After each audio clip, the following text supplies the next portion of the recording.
Vreme je da se testira Coca-Cola Cherry Vanilla. Ovde je sad deklaracija koja je malo mutna, probajte da vidite ako možete da pauzirate, ali ono što je bitno je da na 100 ml ima 11,87 grama šećera. Evo je zvanična deklaracija Coca-Cola. Verovali ili ne, kao da pijem obe. Znači kao da sam pomešao dve flašice Coca-Cola, vanile i cherry i lupio šećer, pošto kod nas uglavnom prodaje ove zero varijante. Tako da, dobro je. I naravno, Coca-Cola koristi valjda corn syrup.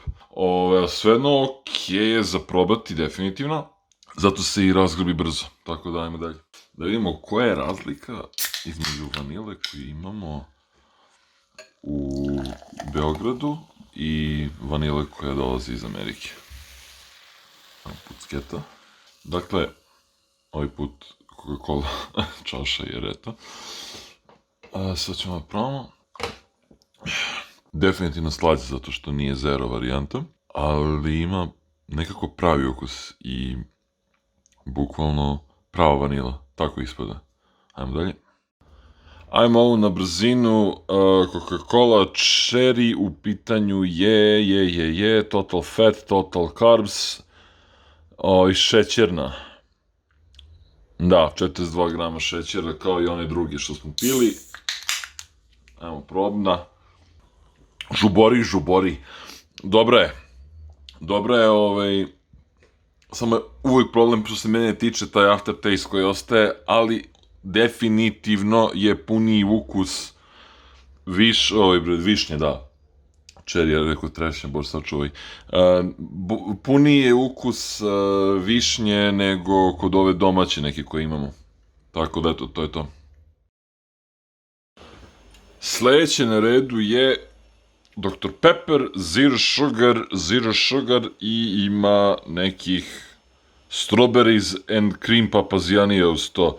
Dr. Pepper inače je malo težen, možete naći u Srbiji, ali ovo je idealna prilika da probam. Piće postoji od 1885. deklaracija ovde od pozadi. Sve nula, ali ima soli, to je jako interesantno.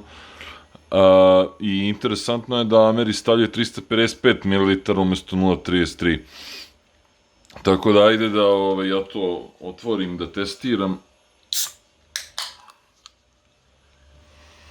Miriše predivno kao voćni jogurt od jagode, ali ukus ima kao da pijete neku varijantu iz Starbucksa, neka kafa sa aromom jagode. To je otprilike priča. Što je vrlo interesantno. Tako da, dobar baj, sviđa mi se. Za razliku od Coca-Cola, koja je imala neki aftertaste pola sata da sam ga isprao. Ajmo dalje. Sledeći na redu je Dr. Pepper Cherry. Izgleda zeleno kao peteljka i crveno kao višnja, mislim. Katastrofa. Evo vam čart zabavnih stvari.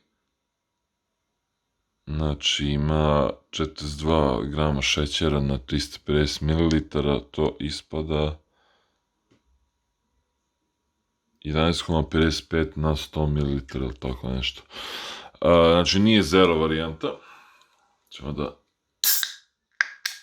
otvorimo. Ne znam da se čuo žuborenje, ali boja je interesantno skroz. Tako da, daj da probamo.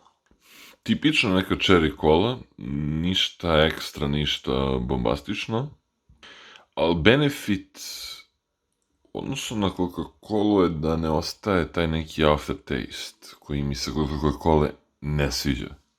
Tako da, rekao bih da mi je Dr. Pepper čak bolje od Coca-Cole. Iako ne praktikujem redovno ni jedno ni drugo. Znači, ako hoće čita još teksta, ima tu svašta interesantno i zabavno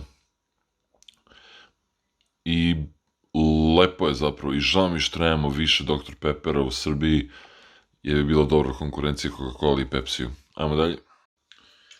Posljednji Dr. Pepper je Dr. Pepper Cream Soda. Imam utisak kao da će bude neki espresso ili cappuccino, tako da ajde da izveknemo. Da, upravo tako ima neki vibe. Kao da pijem neku kaficu, Bože me sačuvaj. Ali dobro je. Podsjeća na... Malo podsjeća na onaj Coca-Cola Zero sa vanilom što smo imali. I okej, potpuno dopada mi se prolazna ocena Would try again.